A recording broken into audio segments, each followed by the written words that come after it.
Janvier 2017, le choc à Amiens. 290 emplois sur le carreau. Whirlpool va fermer direction la Pologne. Nous aussi, à France 3 Picardie, on a voulu se délocaliser et comprendre. Pourquoi partir là-bas? L'herbe est-elle plus verte à l'est? 13 heures de route, 1400 km, c'est long, mais pas si loin. Et nous y voici. Zone industrielle de Łódź, Łódź en polonais. Ça, c'est le site du groupe Whirlpool Indesit, immense. Ici, on fabrique des frigos, des cuisinières, bientôt les sèche-linges. Jusqu'ici, made in Amiens. Takie chodzą słuchy, Cela bo veut dire c'est le bruit de couloir. wiadomości oficjalnej jako Il n'y a takiej pas nie ma, encore ale, le message officiel. ale Mais donc c'est bon signe pour Łódź et... Dla Łodzi no to jest raczej dobry znak, prawda? na pewno. Rien d'officiel pour les salariés. Alors question suivante, sait-il que l'usine d'Amiens sera délocalisée? Tragedia, masakra. On ne pourra pas vous montrer ce qu'il se passe à l'intérieur. Visite interdite pour la presse. This is because the period of negotiations with our unions, our workers in France. Mais juste avant ces négociations, une journaliste de RTL a pu parler au directeur. Fabio Pomella refuse de s'exprimer sur la fermeture de l'usine d'Amiens, mais confirme bien la nouvelle stratégie de Whirlpool. Pour le moment, vous le voyez, on est dans la partie où l'on fabrique les réfrigérateurs. Cette zone va être reconvertie, adaptée pour devenir la nouvelle plateforme pour les sèche-linges. Les salaires à Whirlpool en Pologne, de 480 à 700 euros, 3 fois moins qu'en France. Voilà une partie de l'explication, mais pas seulement. Łódź, c'est la troisième ville du pays. 700 000 habitants, 150 000 de moins qu'il y a 20 ans. Parce que Łódź, c'était un peu comme Amiens, la ville du textile. Et tout a disparu, délocalisé, au début des années 2000, balayé par le Made in China. Pour en savoir plus, rendez-vous à l'Alliance française. Le réseau de promotion du français est dans un lieu symbolique, l'ancienne manufacture, devenue le plus grand centre commercial d'Europe. Ici, on est dans l'endroit Manufactura, qui était une ville en ville sur 23 hectares. C'était une grande industrie textile. Et dans les années 80, en fait, brusquement arrêté. Donc, quelques milliers de personnes, du coup, se sont trouvées au chômage, oui. Il y avait un fort taux de chômage. Après, c'est vrai qu'il y avait aussi le fait que les salaires sont un peu moins élevés ici, à Łódź, qu'ils ne le sont dans d'autres villes en Pologne. Et donc ça, par contre, ça peut attirer, effectivement. Et ça marche. Depuis 10 ans, la ville se transforme. Grâce aux entreprises qui s'installent et grâce aussi aux fonds européens. Pour s'en rendre compte, on est monté sur le toit de ce musée, une ancienne centrale électrique, réhabilitée. Nous avons beaucoup d'usines qui sont rénovées maintenant.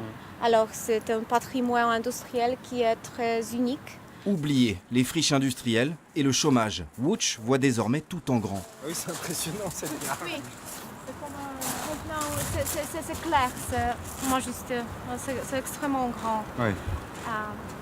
Alors, pour notre besoin maintenant, c'est un petit plus grand.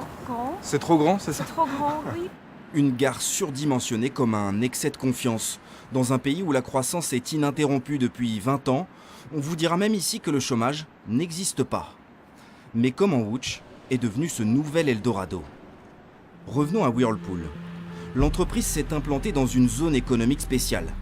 Terrain gratuit, exonération de taxes, c'est comme une zone franche. Côte à côte, on retrouve les géants de l'électroménager, Bosch, Siemens.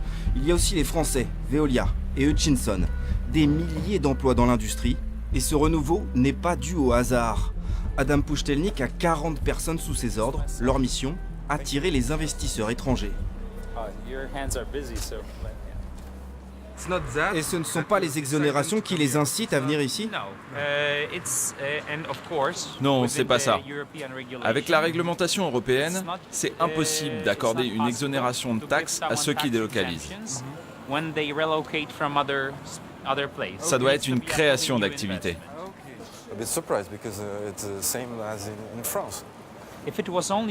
Si c'était seulement une question de salaire, les investisseurs iraient au Bangladesh, en Inde ou dans n'importe quel pays à bas coût. La Pologne, c'est plus cher qu'avant. Quoi qu'il en soit, la clé de notre succès, c'est la flexibilité. La flexibilité. En clair, ça veut dire licencier et surtout embaucher sans contrainte. Tout ça à quelques heures de route des marchés européens. Voilà qui a réussi à Nowa Szkowa, une entreprise polonaise dirigé par des Français. Alexandre, le fils, À l'intérieur vient donc la mousse qui sort de la machine.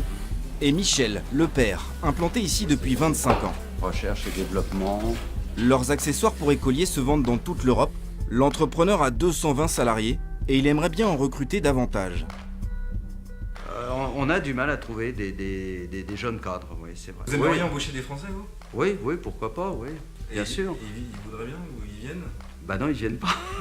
Ils viennent pas, malheureusement. Pourquoi ils viennent pas? Ouais, ils viennent pas, je crois que c'est le choc de différence de salaire qui, en fin de compte, c'est vrai que si on compare un salaire polonais, quelque niveau que ce soit avec un salaire français, c'est choquant. Mais la vie est aussi beaucoup moins chère, surtout ici à Łódź.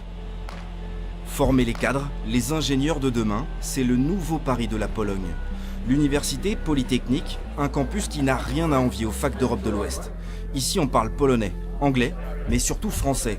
Chaque année, 80 étudiants issus des meilleures écoles françaises viennent se former à Łódź. Chez nous, ça. Augustin est arrivé la semaine dernière. Et les Polonais sont assez bons, ouais. Là, on remarque que... Enfin, moi, je suis un peu perdu par rapport aux autres, par rapport aux Polonais. Et on se retrouve un peu entre Français à ne pas trop comprendre parfois. C'est assez drôle. Mais c'est quoi, c'est la langue ou c'est vraiment ils ont un bon niveau En fait, je sais pas si le mode d'apprentissage qui est différent. Mais en tout cas, on sent qu'ils ont plus une approche d'ingénieur qui est intéressante. Une formation à l'international. Et ça intéresse même les entreprises françaises, comme Forestia. L'équipementier automobile finance ce laboratoire. Si vous leur apprenez à parler français et anglais, c'est qu'ils vont partir en Angleterre et en France. Mais il revient. Après 5 ans, 6 ans, il revient en Pologne. D'accord. Il devient le directeur de la production, etc. D'accord. Une main-d'œuvre qualifiée, moins chère et en Europe. Voilà pourquoi Whirlpool délocalise en Pologne. Mais pour combien de temps? Les Polonais ont de la mémoire. Le textile a fait vivre la ville pendant plus d'un siècle avant de disparaître. L'électroménager aussi trouvera un jour moins cher ailleurs. Les firmes internationales regardent déjà les voisins, Roumanie, Ukraine, encore moins cher. En attendant, le Łódź se développe et profite, pendant qu'Amiens pleure.